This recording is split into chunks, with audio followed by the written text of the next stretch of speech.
I went aloft to furl the mainsail in a blow.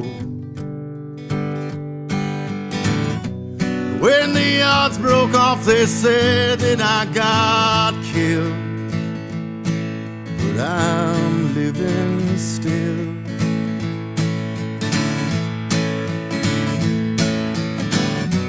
I was a dam builder, crossed this river deep and wide, where steel and water did collide.